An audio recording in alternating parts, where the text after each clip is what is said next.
Hello my crafty friends, it's Andrea from Prairie Sky Paper Crafts, your independent Stampin' Up! Demonstrator in Manitoba. Today we are going to be playing with masks and embossing paste.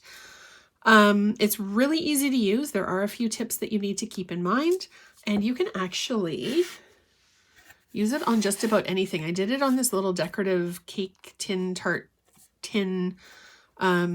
Haven't finished my project because I'm not exactly sure the direction that I want to go yet, but it dries, it doesn't chip off, and it really adds a lot of interest and dimension to your project.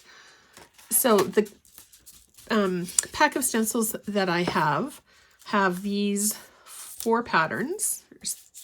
I love this geometric one, and you can actually just use it with either a sponge or the blending brush and ink as well. You don't have to use it with the embossing paste. And there's this little fish scale kind of look, these little flower bits. But the one that we're going to use today is this kind of doily floral. Yeah, so I just had the word and then it left. Medallion. There we go. So I have my piece of paper cut to 6 by 6. You could do each one separately. If you wanted to, you could cut your stencil, but that's not really how I roll usually. But I'm going to do one pass and I'm going to be able to get 4 things out of it. When you get your embossing paste, it does have this little foam cover on it. You want to keep this because it helps seal in the moisture. And if you're not going to be using it for a while, you're probably going to want to put it in a Ziploc baggie or some other sort of plastic bag. Squeeze all of the air out and seal it up really, really tight because this will dry out over time.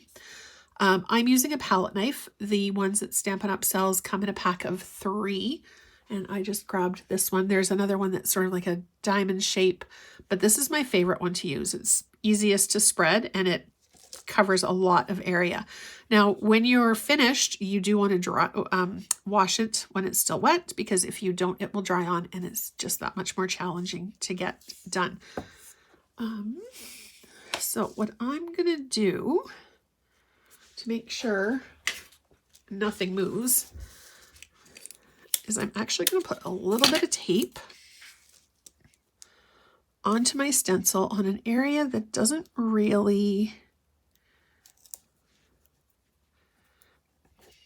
have any kind of a pattern on it. So I'm going to do a little bit on that side and a little bit, whoops, on this side. And that's just going to make sure that it's not going to move anywhere. It's a little bit easier to handle. So palette knife, get a good dollop of this stuff, and then we're just simply going to spread. Now you want to make sure that your knife is relatively flat when you're doing it, because if it's not, you're going to have gouges and the coverage is not going to be even.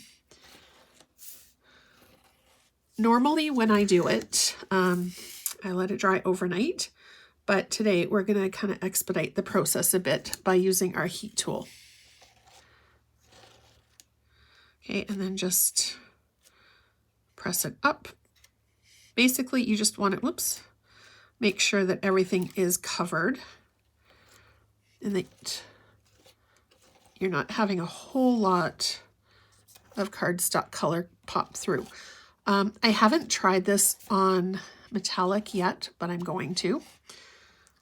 My guess is that it's going to turn out really, really nice. Okay, just a little bit more.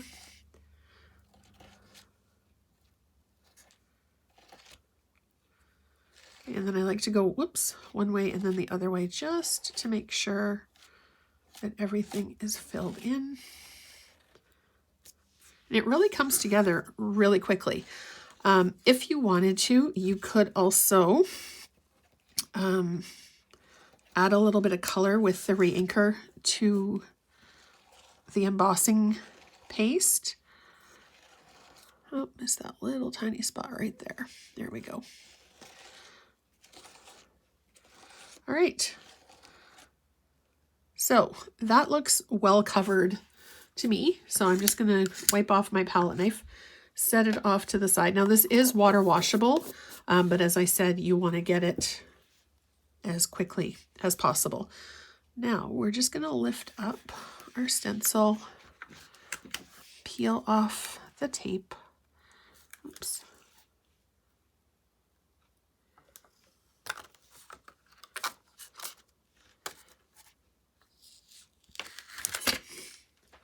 And I'm just going to set this on the side for now. All right, so we've got our stencil done. I'm actually just going to take some of the excess off of my workstation. It kind of has the feel of like polyfill, sort of, I would say. It's kind of that, it's not as grainy as polyfill, but it kind of has that, it's reminiscent of that texture. So I'm just going to take my heat gun and then just give it a quick little blast.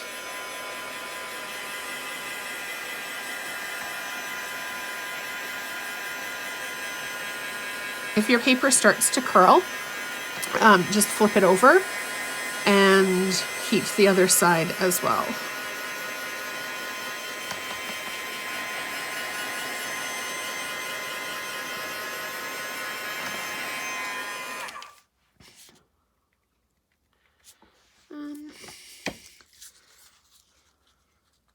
It does dry fairly quickly because we did such a thin layer.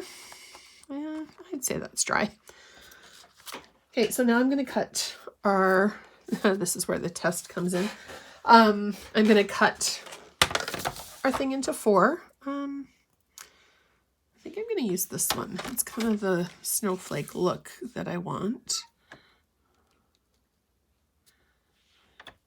And again, as always, bottom to top. Oh, that's weird. Okay.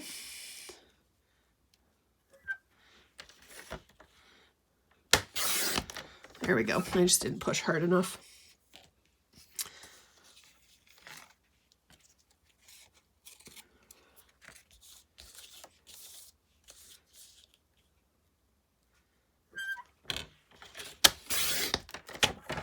There we go. And then bottom to top for this one as well.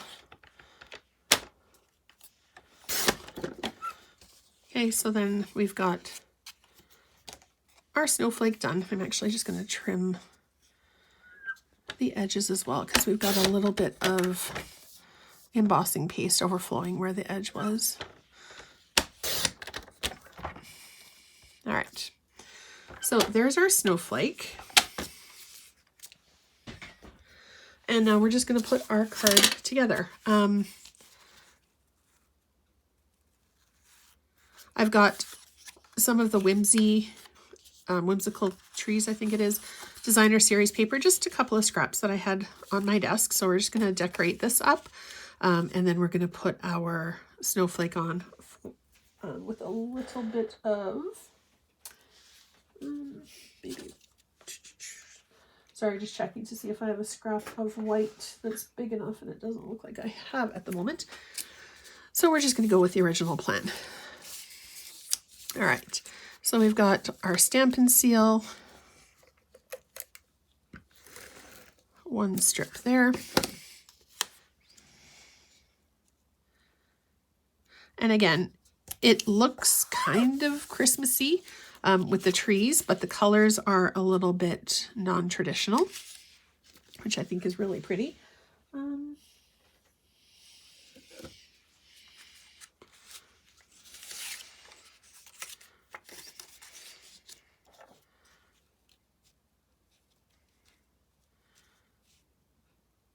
I think we're going to stack a little bit of silver on there too. And I'm just going to cut this at 5 1/4.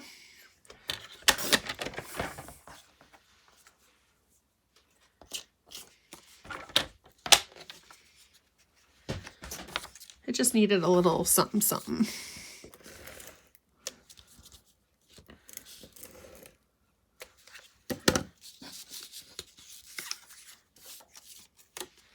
And I'm just going to layer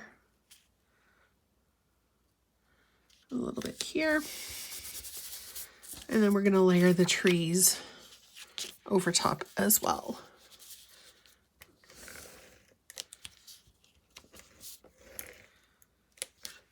And then if you wanted to, you could absolutely cut a tag, put a sentiment on the front, but I think this one, I really want the snowflake to stand out.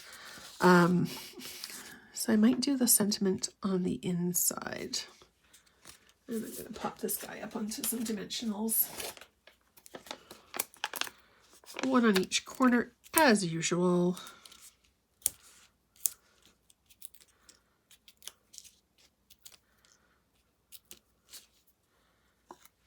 And then kind of center-ish. Because really, what's a crafting project without me with a little bit of ish thrown in?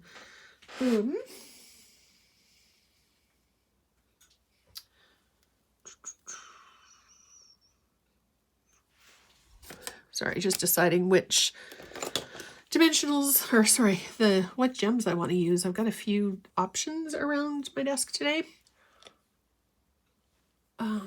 Actually, what color is in this one?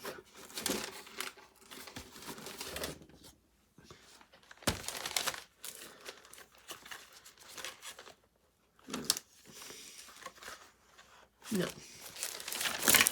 Oops. I think I'll just use the little white pearls.